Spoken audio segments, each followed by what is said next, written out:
Dear students and friends, welcome to this video on Introduction to One-Act Plays.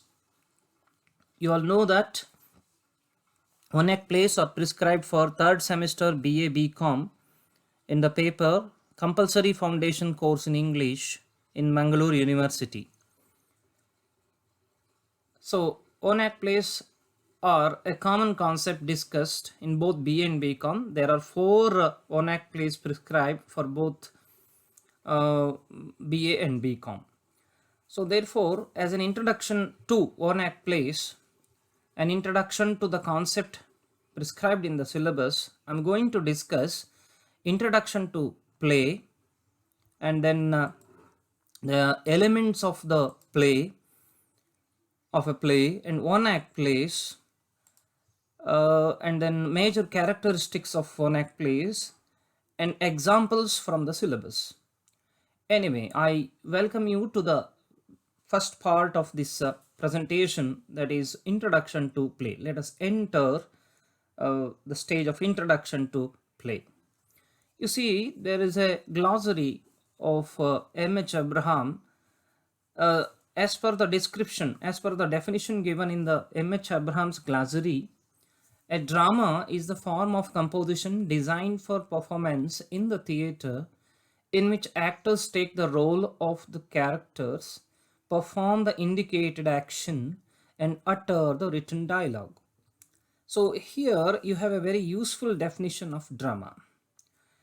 It has some important words also. You can see it's a composition for performance in the theatre. ಅಂದ್ರೇನು, ಇದನ್ನು ನಾವು act ಮಾಡಲಿಕ್ಕೆ ಥಿಯೇಟರ್ನಲ್ಲಿ ನಟಿಸಲಿಕ್ಕಾಗಿ ಮಾಡುವಂಥದ್ದಾಗಿದೆ. ಅದಕ್ಕಾಗಿ compose ಮಾಡಿರೋದು, ಬರೆದಿರೋದು ಅಥವಾ compose ಅನ್ನೋ ಪದವನ್ನು ಬಳಸ್ತಾರೆ. And in which actors take the role of the characters. There are actors who take the role of characters. ಕ್ಯಾರೆಕ್ಟರ್ಸ್ಗಳಾಗಿ ಅವರು ನಟಿಸ್ತಾರೆ. Perform the indicated action. ನಾಟಕದಲ್ಲಿ ಒಂದು ಆ್ಯಕ್ಷನ್ ಅನ್ನು ಹೇಳಲಾಗಿರ್ತದೆ. They perform that indicated action. And how do they perform? Along with uttering the dialogue. ಡೈಲಾಗ್ಗಳನ್ನು ಹೇಳುವ ಮೂಲಕ ಅವರು perform ಮಾಡ್ತಾರೆ. I said this definition is useful because here you have some basic elements which are required for a drama. Let's discuss that later. You see, I have another point here, that is etymologically, the word play is from the Greek word paizo, meaning to act or to perform.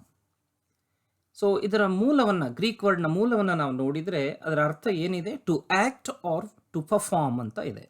ಹಾಗಾಗಿ ನೀವು ಒಂದು ಅಂಶವನ್ನು observe ಮಾಡ್ಬೋದು. A play when compared to other genre or types of literature, short story ಇರ್ಬೋದು ಅಥವಾ ಒಂದು ಪದ್ಯ ಇರ್ಬೋದು, ಫಾರ್ಮ್, ಆರ್ ಬೇರೆ ಬೇರೆ ರೀತಿ ನಾವೆಲ್ ಇರ್ಬೋದು, ಇವಕ್ಕೆಲ್ಲ ಹೋಲಿಸಿದರೆ it is for the purpose of acting, it is for the purpose of ಪರ್ಫಾರ್ಮೆನ್ಸಿಗಿರೋದು ಅನ್ನೋದನ್ನು ನೀವು ಅರ್ಥ ಮಾಡ್ಕೊಳ್ತೀರಿ. Still, there is some slight difference between drama, the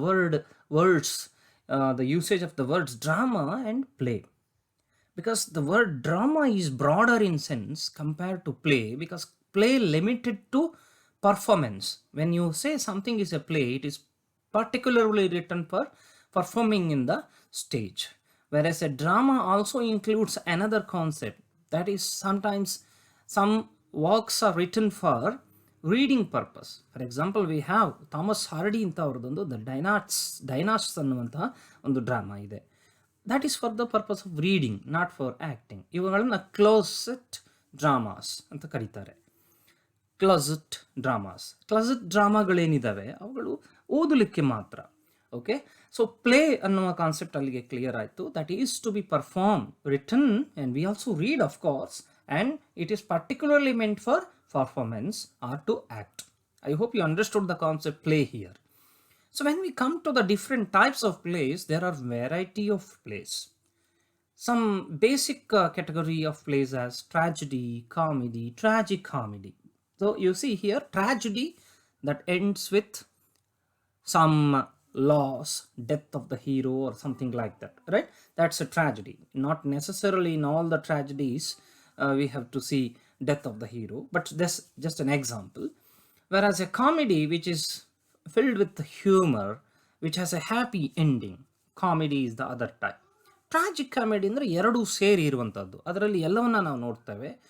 ಉದಾಹರಣೆಗೆ ಶೇಕ್ಸ್ಪಿಯರ್ ದ ಟೆಂಪೆಸ್ಟ್ ಅನ್ನುವಂಥ ಒಂದು ಕಥೆ ಇದೆ, ನಾಟಕ ಇದೆ. That's A tragic comedy. Tragedy ಅಲ್ಲಿ ದುಃಖವೂ ಇರ್ತದೆ, ಕೊನೆಯಲ್ಲಿ ಹ್ಯಾಪಿ ಎಂಡಿಂಗ್ ಕೂಡ ಆಗುತ್ತೆ, ಆ ಥರದ್ದು. ಇದಲ್ಲದೆ ಬೇರೆ ಬೇರೆ ಟೈಪ್ಗಳಿವೆ, ಬೇರೆ ಬೇರೆ ರೀತಿಯ ನಾಟಕಗಳಿದೆ. ಕಾಮಿಡಿ ಆಫ್ ಹ್ಯೂಮರ್ಸ್ ಅಂತ ಇದೆ, ಮೆನೇಸ್ ಅಂತ ಇದೆ. ಆರ್ ಹಿಂದಿನ ಮೂಲವನ್ನು ನಾವು ನಾಟಕದ ಆರಂಭವನ್ನು ನೋಡಿದರೆ ಮೊರಾಲಿಟಿ ಪ್ಲೇಸ್ ಅಂತ ಇತ್ತು. ಎವ್ರಿ ಮ್ಯಾನ್ ಅಂತ ಒಂದು ಮೊರಾಲಿಟಿ ಪ್ಲೇ ಇದೆ. ಹೀಗೆ ಬೇರೆ ಬೇರೆ ರೀತಿಯ ನಾಟಕಗಳನ್ನ ನೋಡ್ಬೋದು. Anyway, you understand basic idea here that a play is to be performed in the stage. Here you find that there are actors who perform an indicated action through written dialogues, using the written dialogues. Okay, that's how it's there. Let's move on to next part now. That is, my next concept is, it brings me to elements of a play. So when we come to the concept elements of a play, there are 7 elements I have referred from other texts. So first one is plot. A plot is needed for a play. Plot is the series of events arranged or sequence of events placed in a play. ಯಾವುದಾದ್ಮೇಲೆ ಯಾವ ಘಟನೆ ನಡಿಬೇಕು ಎಂದು ನಾವು series ಆಗಿ ಜೋಡಿಸ್ತಾ ಹೋಗ್ತೀವಲ್ಲ, ಅದು plot. ಆ ಮೂಲಕ ನಮಗೇನಾಗುತ್ತೆ, ಒಂದು ಕಥೆಯ ಬಿಲ್ಡಿಂಗ್ ಆಗುತ್ತೆ. Okay, usually in a plot you find there are 5 levels or 5 steps. First one is introduction, exposing the play. Then rising action rise ಆಗ್ತಾ ಹೋಗುವಂಥದ್ದು. Then it reaches a climax, and then falling action, and finally happy end, right? Denouement ಅಂತ ಕರೀತಾರೆ, right? ಈ ರೀತಿ 5 ಸ್ಟೆಪ್ಗಳಲ್ಲಿ ನಾವು ಒಂದು plot ಅನ್ನು ಕೂಡ ನೋಡ್ಲಿಕ್ಕೆ ಸಾಧ್ಯ ಇದೆ. ಸೊ ಒಟ್ಟಿನಲ್ಲಿ ಸೀರೀಸ್ ಆಫ್ ಈವೆಂಟ್ಸ್, ನಾಟಕದ ಉದ್ದಕ್ಕೂ ಬೇರೆ ಬೇರೆ ಘಟನಾವಳಿಗಳನ್ನ ಜೋಡಿಸಿರುವಂಥದ್ದನ್ನ, ಪೋಣಿಸಿರುವಂಥದ್ದನ್ನು ನಾವು ಪ್ಲಾಟ್ ಅಂತ ಕರಿತೀವಿ. ಕಥನ ಅಥವಾ ಕಥಾವಸ್ತು ಅಂತ ಅದನ್ನು ಕರಿಬಹುದು. And we move on to the second one, the setting. ಸೆಟ್ಟಿಂಗ್ನಲ್ಲಿ ಅದರ ಟೈಮ್ ಮತ್ತು ಪ್ಲೇಸನ್ನು ನಾವು ಅಬ್ಸರ್ವ್ ಮಾಡ್ಬೋದು. ಯಾವ ಪ್ಲೇಸ್ನಲ್ಲಿ ನಾಟಕ ನಡೀತಾ ಇದೆ, ಯಾವ ಟೈಮ್ನಲ್ಲಿ ನಡೀತಾ ಇದೆ ಎನ್ನುವಂಥದ್ದು setting. Say for example, Shakespeare ಬರೆದಂಥ, ವಿಲಿಯಂ ಶೇಕ್ಸ್ಪಿಯರ್ ಅವರ ಆ್ಯಸ್ ಯು ಲೈಕ್ ಇಟ್ ಅನ್ನುವಂಥ ಒಂದು ನಾಟಕ ಇದೆ. ಅದು ಆರಂಭವಾಗುವುದು ಡ್ಯೂಕ್ ಫ್ರೆಡ್ರಿಕ್, ಫ್ರಾನ್ಸ್ನ ಒಬ್ಬ ಡ್ಯೂಕ್ ಫ್ರೆಡ್ರಿಕ್ನ ಕೋರ್ಟ್ನಲ್ಲಿ. ಅಲ್ಲಿಂದ ಅದು ಎಲ್ಲಿಗೆ ಹೋಗುತ್ತೆ, ಅದು ಆರಂಭವಾಗುವುದು ಕೋರ್ಟ್ನಲ್ಲಿ, ಅಂದರೆ ಒಂದು ಟೌನ್ನ ಸೆಟ್ಟಿಂಗ್ನಲ್ಲಿ, ನಗರದ ಸೆಟ್ಟಿಂಗ್ನಲ್ಲಿ. ಅಲ್ಲಿಂದ ಮುಂದೆ ಚೇಂಜ್ ಆಗುತ್ತೆ, ಫಾರೆಸ್ಟ್ ಆಫ್ ಆರ್ಡೆನ್ ಅನ್ನುವಂತಹ ಒಂದು ಫಾರೆಸ್ಟ್ನ ಕಡೆಗೆ ಪ್ಯಾಸ್ಟರಲ್ ಸೆಟ್ಟಿಂಗಿಗೆ ಅದು ಶಿಫ್ಟ್ ಆಗುತ್ತೆ. ಹೀಗೆ 2 ಸೆಟ್ಟಿಂಗ್ಗಳನ್ನು ಶೇಕ್ಸ್ಪಿಯರ್ ಆ ಪ್ಲೇಯಲ್ಲಿ ಬಳಸ್ಕೊಳ್ತಾನೆ. ಸೊ ಹೀಗೆ ನಾವು ನೋಡ್ಬೋದು, ಸೆಟ್ಟಿಂಗ್, ಟೈಮ್ ಆ್ಯಂಡ್ ಪ್ಲೇಸನ್ನು ಅದು ಇನ್ಕ್ಲೂಡ್ ಆಗುತ್ತೆ. Then there are characters in line with the plot. ಕಥೆಯನ್ನು ಹೇಳಬೇಕಾದ್ರೆ ಎಷ್ಟು ಜನ ಕ್ಯಾರೆಕ್ಟರ್ಸ್ ಬೇಕೋ ಅವ್ರುಗಳನ್ನು ಕ್ಯಾರೆಕ್ಟರ್ಸ್ಗಳಾಗಿ ಬಳಸ್ಕೋತಾರೆ. ಹಾಗೆ ದೆನ್ ಫೈನಲಿ ಡೈಲಾಗ್ಸ್ ಬೇಕಲ್ವಾ, ಅದು ಇಂಟ್ರಾಕ್ಷನ್ ಬಿಟ್ವೀನ್ ದ ಕ್ಯಾರೆಕ್ಟರ್ಸ್. ಒಂದು ಕ್ಯಾರೆಕ್ಟರ್ ಇನ್ನೊಂದು ಕ್ಯಾರೆಕ್ಟರ್ಗೆ ಮಾತನಾಡುವ ಮೂಲಕ, ಕೆಲವೊಮ್ಮೆ ಅದೇ ಕ್ಯಾರೆಕ್ಟರ್ ಹಾಗೆ ಒಬ್ಬರೇ ಮಾತನಾಡುವ ಮೂಲಕ, ಅದನ್ನು ಸಾಲಿಲಾಕಿ ಅಂತ ಕರೀತಾರೆ. ಸೊ ಅದು ಕೂಡ ಸಾಧ್ಯತೆ ಇದೆ. ಕೊನೆಗೆ ಈ ಎಲ್ಲದ ನಡುವೆ ಒಂದು ಮೆಸೇಜನ್ನು ಕೊಡಬೇಕಲ್ವಾ, that is the theme of a play. Okay, ಥೀಮನ್ನು ಕೂಡ ಒಂದು ನಾಟಕ ಹೊಂದಿರುತ್ತೆ. ಕೆಲವೊಮ್ಮೆ ಹಲವಾರು ಥೀಮ್ಗಳು ಕೂಡ ಇರುವ ಸಾಧ್ಯತೆ ಇದೆ. ದೊಡ್ಡ ದೊಡ್ಡ ನಾಟಕಗಳಲ್ಲಿ there are sub themes, main themes, right? ಈ ಥರ ಇರೋದನ್ನು ನೋಡ್ತೇವೆ. And sixth one is acts and scenes.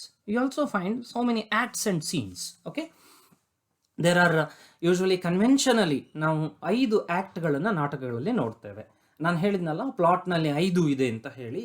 Exposition, rising action, then conflict, that is a conflict, ಅದಾದಮೇಲೆ falling action, and finally resolution of the conflict. ಈ ರೀತಿ ಬರೋದನ್ನು ನಾವು acts ಮತ್ತು ಸೀನ್ಸ್ನಲ್ಲಿ ನೋಡ್ತೀವಲ್ವಾ.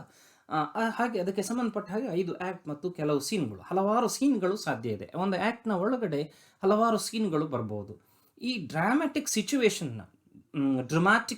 ಸಿಚುವೇಶನ್ಸ್ಗಳನ್ನು ನಾವು ಆ್ಯಕ್ಟ್ಸ್ ಆ್ಯಂಡ್ ಸೀನ್ಸ್ಗಳಾಗಿ ಕರಿತೀವಿ. ಬೇರೆ ಬೇರೆ ಡ್ರಾಮ್ಯಾಟಿಕ್ ಸಿಚುವೇಶನ್ಸನ್ನು ಆಯ್ದುಕೊಳ್ತಾನಲ್ವಾ ಒಬ್ಬ writer, that becomes acts and scenes. Finally a conflict is also found in a play, because there is a conflict that leads to the complexity of the plot, and the contribution to the conflict is the first part of the play. Resolution of the conflict is the end or the later part of the play.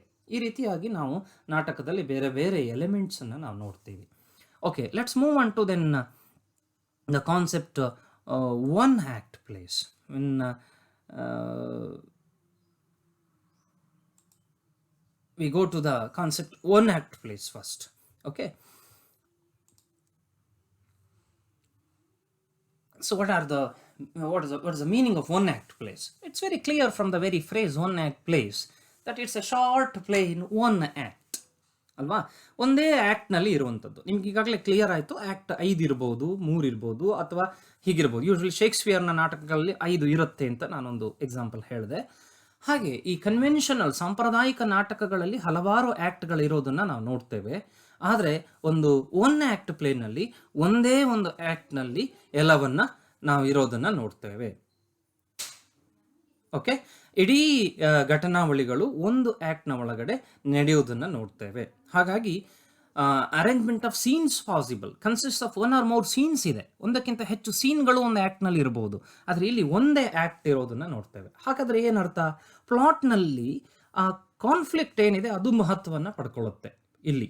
Okay, ಅದರ introduction short ಆಗಿ ಮಾಡ್ತಾರೆ, ಅದರ resolution ಕೂಡ short ಆಗಿ ಮಾಡ್ತಾರೆ, ಆ ಕಾನ್ಫ್ಲಿಕ್ಟನ್ನು highlight ಮಾಡ್ತಾರೆ, ಅದು ಮೈನ್ ಆಗಿ ಫೋಕಸ್ ಆಗುತ್ತೆ. ದೇರ್ಫೋರ್ ಒನ್ ಆ್ಯಕ್ಟ್ ಪ್ಲೇ ಆಗಿ ಇರೋದನ್ನು ನಾವು ನೋಡ್ತೇವೆ.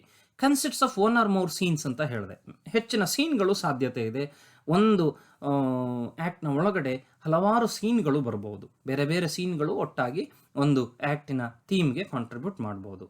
ದೆನ್ ಆರಿಜಿನೇಟೆಡ್, ಇದರ ಹಿಂದೆನೇ ನೋಡಿದರೆ ಒನ್ ಆ್ಯಕ್ಟ್ ಪ್ಲೇಗಳು ಬಹಳ ಹಿಂದೆ ಏನ್ಷಿಯಂಟ್ ಗ್ರೀಕ್ ಕಾಲದಿಂದಲೂ ಇದೆ. ಯೂರಿಪಿಡೀಸ್ ಫಾರ್ ಎಕ್ಸಾಂಪಲ್ ಇದನ್ನು ಪ್ರಾಕ್ಟೀಸ್ ಮಾಡಿರ್ತಾನೆ. ಅಬೌಟ್ ಸಾಫೋಕ್ಲಿಸ್, ಯೂರಿಪಿಡೀಸ್ ಅವರ ನಾಟಕಗಳನ್ನ 3rd century BC ಯಲ್ಲಿ ನೀವು ನೋಡ್ತೀರಿ. So they also practised it. When come to the modern era, it is Henrik ಇಬ್ಸನ್.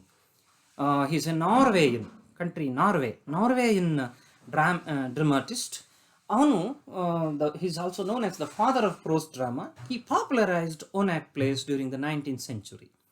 ಅದರ ಪೊಯಿಟಿಕ್ ಕ್ವಾಲಿಟಿಗಳನ್ನು ತೆಗೆದು ಪ್ರೋಸ್ ಕ್ವಾಲಿಟಿಗಳನ್ನು ಕೊಟ್ಟು, ಫಾರ್ ಎಕ್ಸಾಂಪಲ್ ಬ್ಲ್ಯಾಂಕ್ ವರ್ಸನ್ನು ಹೆಚ್ಚು ಪ್ರಾಕ್ಟೀಸ್ ಮಾಡಿ ಒನ್ ಆ್ಯಕ್ಟ್ ಪ್ಲೇಸ್ಗಳನ್ನು ಹೆಚ್ಚು ಪಾಪ್ಯುಲರೈಸ್ ಮಾಡ್ತಾನೆ. ಇದು 19th and 20th century ಬರಬೇಕಾದ್ರೆ ದ ಕರ್ಟನ್ ರೈಸರ್ ಪ್ಲೇಸ್ ಎಂಬುದಾಗಿ ತುಂಬ ಪಾಪ್ಯುಲಾರಿಟಿಯನ್ನು ಗಳಿಸುತ್ತೆ. ಅದರಲ್ಲೂ 20ನೇ ಶತಮಾನದಲ್ಲಿ we see so many like Galsworthy ಅಥವಾ ಬರ್ನಾರ್ಡ್ ಶಾ ಅವರೇ ಬರೀತಾರೆ, ಜಾನ್ ಗಾಲ್ಸ್ವರ್ದಿ ಇದ್ದಾರೆ.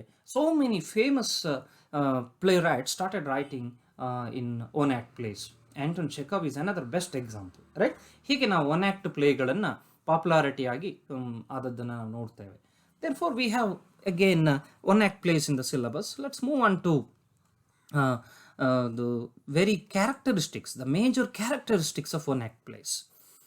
So, you see, I have discussed this in line with the elements of the play I mentioned here in this slide. Okay, so you see, the first is plot. When come to one act plays, the story, the plot focuses on one significant event. There are no any much number of events are not at all there. There is no elaboration of the events. It focuses on only one significant event. Okay, ಒಂದೇ ಒಂದು ಘಟನೆಯನ್ನು main ಆಗಿ focus ಮಾಡಲಾಗ್ತದೆ. ಸಬ್ plots ಇರೋದಿಲ್ಲ, plots ಒಳಗಡೆ sub plots ಇರ್ತವೆ, right? ಅದಿರೋದಿಲ್ಲ. Okay, let's move on to the second element. ಎರಡನೇದನ್ನು ನಾವು ನೋಡಿದ್ದು ಟೈಮ್ ಆ್ಯಂಡ್ ಪ್ಲೇಸ್ ಎಂಬುದಾಗಿ, ಹೌದಾ? Generally this has a single setting. ನಾನಾಗ Shakespeare play as you like it example ಕೊಡುವಾಗ ನಿಮಗೆ 2 ಸೆಟ್ಟಿಂಗ್ನ ಎಕ್ಸಾಂಪಲ್ಸನ್ನು ಅದರಲ್ಲಿ ಇದ್ದದ್ದನ್ನು ಕೊಟ್ಟೆ. But here usually one act plays generally of course must be usually you see one single setting is used and there are only a few characters, maybe 3 or 4 in number. ಕೆಲವೇ ಕ್ಯಾರೆಕ್ಟರ್ಗಳನ್ನು ಬಳಸ್ಕೊಳ್ಳಾಗ್ತದೆ. Third element ಆಗಿ ನಾವು ಕ್ಯಾರೆಕ್ಟರ್ಸನ್ನು ನೋಡಿದ್ವಿ. ಆ ಪ್ಲಾಟ್ಗೆ ಸಂಬಂಧಪಟ್ಟಾಗೆ 3-4 ಕ್ಯಾರೆಕ್ಟರ್ಸ್ಗಳು ಮಾತ್ರ ಇರ್ತಾರೆ. Few characters, ತುಂಬ ದೊಡ್ಡ ಪ್ಲೇಯಲ್ಲಿರೋ ಹಾಗೆ 10 ಕ್ಯಾರೆಕ್ಟರ್ಸ್ಗಳು ಬರುವ ಅವಶ್ಯಕತೆ ಬರೋದಿಲ್ಲ. ಯಾಕೆಂದರೆ economy of space, economy of words is very important in one act place. ಇವುಗಳನ್ನು ನಾವು 10 minute ಪ್ಲೇಸ್ ಅಂತ ಕರೆಯೋದು ಇದೆ. ಕೆಲವೊಮ್ಮೆ 10 ನಿಮಿಷದಲ್ಲಿ ಮುಗ್ದೋಗುವಂಥವುಗಳು ಕೂಡ ಇವೆ. ಹಾಗಾಗಿ next when come to the next element, ಡೈಲಾಗಿಗೆ ಬಂದಾಗ the interaction between the character is dialogue. So ಅದು concise and short dialogues, lengthy dialogues ಇರೋದಿಲ್ಲ. Concise and short. ಕನ್ಸೈಸ್ ಅಂದ್ರೆ ವೆರಿ ಬ್ರೀಫ್, ಶಾರ್ಟ್ ಆದಂಥ ಡೈಲಾಗ್ಗಳನ್ನ ನೋಡ್ತೇವೆ. ಹೆಚ್ಚು ಉದ್ದವಾದ ಡೈಲಾಗ್ಗಳು ಇಲ್ಲ ಅನ್ನೋದನ್ನು ಅರ್ಥ ಮಾಡ್ಕೊಳ್ಬೋದು. Usually deals with A single theme. Next fifth element ಆಗಿ ನಾವು ನೋಡೋದಾದರೆ it deals with single theme. Theme ಅನ್ನೋದು ಮೆಸೇಜ್ ಅಲ್ವಾ, ಆ ಮೆಸೇಜ್ನಲ್ಲಿ ಒಂದೇ ಒಂದು ಸಿಂಗಲ್ ಮೆಸೇಜನ್ನು ಕೊಡಲಿಕ್ಕೆ ಬಯಸ್ತದೆ. ಒಂದೇ ಸಿಂಗಲ್ ಥೀಮನ್ನು ನಾವು ಇಲ್ಲಿ ನೋಡ್ತೇವೆ. Next point is the action moves quickly without much or any break. Action, so ನಾವು ಅಲ್ಲಿ ನೋಡಿದ್ದೆವು ಆ್ಯಕ್ಟ್ಸ್ ಆ್ಯಂಡ್ ಸೀನ್ಸಲ್ಲಿ ಒಂದೇ ಆ್ಯಕ್ಟ್ ಇರುತ್ತೆ, ಸಿಂಗಲ್ ಆ್ಯಕ್ಟ್ ಅನ್ನೋದನ್ನು ಕೂಡ ನಾವು ಡಿಸ್ಕಸ್ ಮಾಡಿದ್ವಿ. ಸೊ ಇಲ್ಲಿ ಒನ್ ಆ್ಯಕ್ಟ್ ಪ್ಲೇ ಆದ ಕಾರಣ ಇಲ್ಲಿ action moves very quickly without much or any break. Quick ಆಗಿ ಆಗ್ತಾ ಹೋಗುತ್ತೆ, ಒಂದೇ ಒಂದು ಆ್ಯಕ್ಟ್ ಇರೋದನ್ನು ನಾವು ನೋಡ್ತೇವೆ. ತುಂಬ ಆ್ಯಕ್ಟ್ಗಳ ಉದ್ದಕ್ಕೂ ನಾಟಕ ನಡೀತಾ ಹೋಗೋದಿಲ್ಲ. ಹಾಗಾಗಿ ಒಂದು unity of time, place, act, ಇವು ಮೂರು ಕೂಡ ಸಾಧ್ಯ ಇದೆ. ಒಂದೇ ನಾಟಕದಲ್ಲಿ ಟೈಮಿಗೂ ಅದರ ಆ್ಯಕ್ಟಿಗೂ ಅದರ ಪ್ಲೇಸಿಗೂ ಒಂದು ಯೂನಿಟಿ ಇರ್ತದೆ, ಎಲ್ಲೆಲ್ಲಿಗೋ ಹೋಗುವಂಥದ್ದೆಲ್ಲ ಕಡಿಮೆ, ರೈಟ್. ದೆನ್ ಫೈನಲಿ ಕಾನ್ಫ್ಲಿಕ್ಟ್ ಅನ್ನುವಂಥದ್ದನ್ನು ನಾವು ಅಲ್ಲಿ ಡಿಸ್ಕಸ್ ಮಾಡಿದ್ದೆವು. As a next point, conflict ವಿಚಾರಕ್ಕೆ ಬಂದಾಗ here it resolves, it's not very elaborated, it resolves very quickly and ತುಂಬ ಎಕ್ಸ್ಪೋಸಿಷನ್ನು ಇಲ್ಲ. Very quickly a conflict is introduced and the conflict elaborated in a very short way, and finally it is resolved very quickly also. So ಹೀಗೆ one act ಪ್ಲೇಗಳು major characteristics ಆಗಿ ನಾವು ಅವುಗಳನ್ನ ನೋಡ್ತೇವೆ. So then move on to the syllabus, examples from the syllabus. So you have 4 one act plays each in BA and BCom. So from BA we have the first play, the Boor. So for example here in the Boor you see that opens with, and Chekhov's Boor, it has only 4 characters, and there are 3 sub characters and 3 main characters. You can see limited number of characters. Time is the present, it doesn't vary from past, present, athara change ಆಗ್ತಾ ಇಲ್ಲ. Scene ಕೂಡ ಅಷ್ಟೇ, ಒಂದೇ ಒಂದು setting ಒಂದೇ ಒಂದು, that is a well furnished reception room in Mrs. Popov's home. Mrs. Popov is discovered in deep mourning, sitting upon a sofa, gazing steadfastly at a photograph. Luca is present, is also present, right? So it isn't right, ma'am, you're wearing yourself out. The maid and cook have gone looking for berries. You see very directly the concept, the plot is, the conflict is introduced in the beginning. So ಈ ರೀತಿಯಾಗಿ ನೇರವಾಗಿ ಹೋಗೋದನ್ನು ನಾವು ನೋಡ್ತೇವೆ. ಇದು page number ಲೆಕ್ಕದಲ್ಲಿಯೂ 12 page ಇದೆ, right. ಅಂದರೆ short ಆಗಿ ನಾವು ಅಬ್ಸರ್ವ್ ಮಾಡ್ಬೋದು. ಕಾನ್ಫ್ಲಿಕ್ಟ್ ಒಂದೇ ಆ್ಯಕ್ಟ್ನಲ್ಲಿ ನಡೀತಕ್ಕಂಥ ಪ್ಲೇ the Boor ಆಗಿದೆ, right? So then if we go to a sunny morning, so that is there for BCom. So a sunny morning ಅಲ್ಲಿ ಕೂಡ ನೀವು ನೋಡ್ತೇವೆ, it's by Serafin and Joaquin Alvarez brothers, Quintero brothers ಅಂತ ಕರೆಯಲ್ಪಡುವ ಅವರಿಬ್ಬರು ಬರೆದದ್ದು. So there are only 4 characters, short character, less number of characters, and then it happens a sunny morning in a time of the day is a sunny morning, it doesn't run in a retired corner of a park in Madrid, autumn season, and a bench at the right. So in a park, that happens in the park, right? Place ಅನ್ನು ಕೂಡ ಕೊಟ್ಟರು, short ಆಗಿರೋದನ್ನು ನಾವು ನೋಡ್ತೇವೆ. ಹೀಗೆ ನಾವು observe ಮಾಡ್ಬೋದು. It happens probably the length of the play is about again 13 pages. Of course, the number of pages doesn't contribute to it. Rather than we see the way the major characteristics are implemented here. Short dialogues can be seen. No long dialogues. There are no long, lengthy dialogues. Short dialogues are there. So likewise, it centers, it revolves around a single conflict. Okay, there are no many, right? ಆ ರೀತಿ ಇಲ್ಲದೆ ಇರೋದನ್ನು ಕೂಡ ನಾವು ನೋಡ್ತೇವೆ. Anyhow, let us focus on these plays as we discuss them. And I have already shared the text with you.